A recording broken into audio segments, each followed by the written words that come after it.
Hello everybody, मैं हूं ऋषभ, आपका अपना एक्सेल दोस्त। और इस वीडियो में मैं बात करूंगा इफ फॉर्मूला के बेसिक्स के बारे में। अगर आपने इफ कभी पहले इस्तेमाल नहीं किया है, ये वीडियो आपको ज़रूर देखना चाहिए। नाउ, मेरे सामने एक बहुत ही छोटा सा डेटा है जिसमें 4 लोगों के एज दिए गए हैं। इसमें से एक बच्चा भी है 6 साल का। तो मुझे लॉजिक ये लगाना है कि जिन्होंने 18 साल क्रॉस कर लिए हैं, मतलब anybody who is more then और इक्वल टू एज 18, तो उनको अडल्ट माना जाए। काफ़ी अलग अलग कंट्रीज़ के अलग अलग लॉ होते हैं जिनके ज़रिए एक पर्सन वेदर चाइल्ड माना जाए या सीनियर सिटीजन या अडल्ट माना जाए। तो फिलहाल हम एक बहुत ही बेसिक केस लेने वाले हैं। नाउ, हम शुरुआत करेंगे इफ फॉर्मूला से। इफ लिखने के बाद मैं टैब की प्रेस करता हूं और बड़े गौर से देखिएगा ये क्या कह रहा है, लॉजिकल टेस्ट। अब लॉजिकल से मुझे याद आ रहा है, लॉजिकल एक्सेल के नज़रों में दो चीज़ होती हैं, या तो वो ट्रू है और या तो वो फॉल्स है।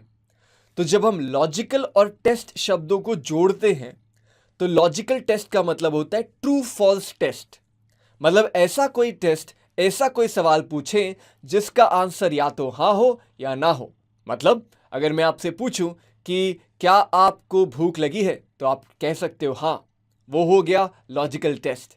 लेकिन अगर मैं आपसे पूछूं क्या खाना चाहोगे आप, तब वो लॉजिकल टेस्ट नहीं है, बिकॉज उसका आंसर सब्जेक्टिव होता है। आप या तो मटर पनीर खाना चाहें या आप बर्गर खाना चाहें। मुंह में अभी मुझे ही पानी आ रहा है, इसलिए मैं बात को आगे नहीं बढ़ाते हुए सीधा इफ में जाता हूं।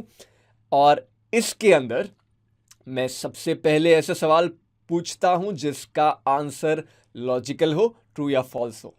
तो दोस्तों, सवाल ऐसा कुछ है, इफ उस सेल को चूज करता हूं जिसमें एज है, क्या वो ग्रेटर देन इक्वल टू 18 है। इसका आंसर या तो हां होगा या ना होगा, कॉमा।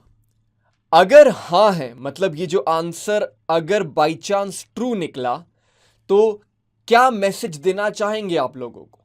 आप लोगों को कहना चाहेंगे कि ये बंदा अडल्ट है, राइट, कॉमा।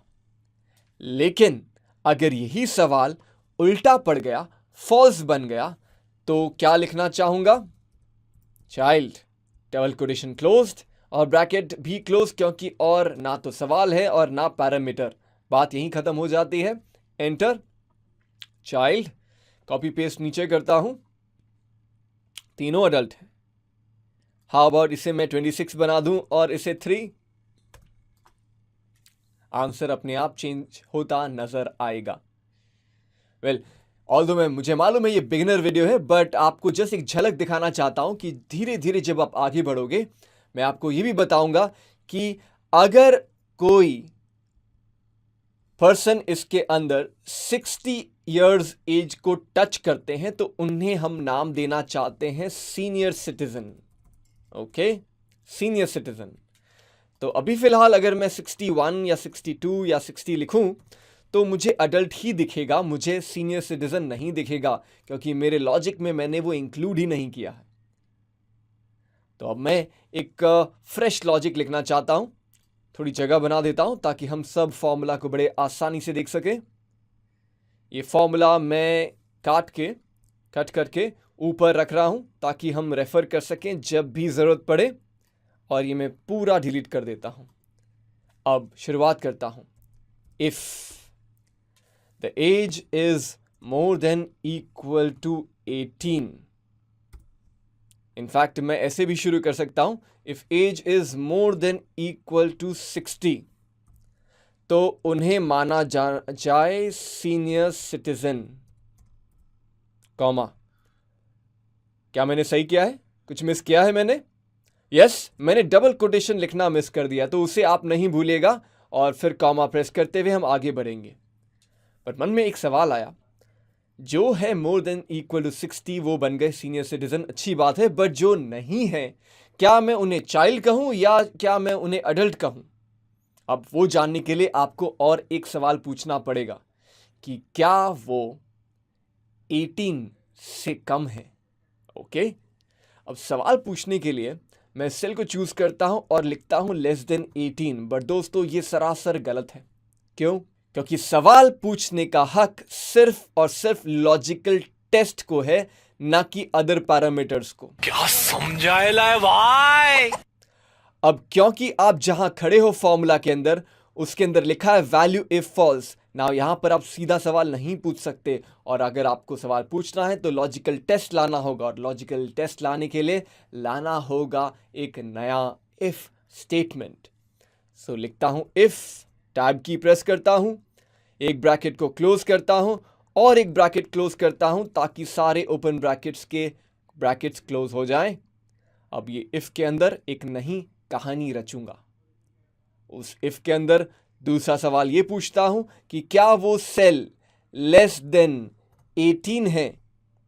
अगर है तो उन्हें माना जाए चाइल्ड, और अगर वो लेस देन 18 भी नहीं है तो एक ही सिचुएशन हो सकती है, आप 18 या उससे ज़्यादा होंगे और 60 से कम होंगे। सो उस केस में मैं लिख देता हूं अडल्ट, डबल कोटेशन क्लोज, और ये रहा, बन गया आपका नेस्टेड इफ स्टेटमेंट्स। थोड़ा कंफ्यूजिंग लग रहा होगा शुरू शुरू में, ऐसा लगता है जब हम कुछ नया और अच्छा सीखने जाते हैं, लेकिन डरिए मत, मैं आपको और कुछ एक्सरसाइजेस दिखाऊंगा जिससे आपका ये कॉन्सेप्ट बहुत ही स्ट्रांग और तगड़ा बनेगा। हम सीखते रहेंगे, सिखाते रहेंगे अपने दोस्तों को, और बनते रहेंगे क्या, एक्सेल सुपरस्टार।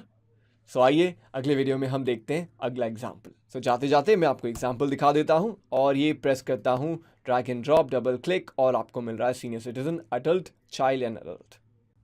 दोस्तों, अगर आपको हमारा वीडियो पसंद आया, लाइक करना ना भूलेगा, एक बटन इधर और एक बटन इधर सब्सक्राइब के लिए, क्लिक क्लिक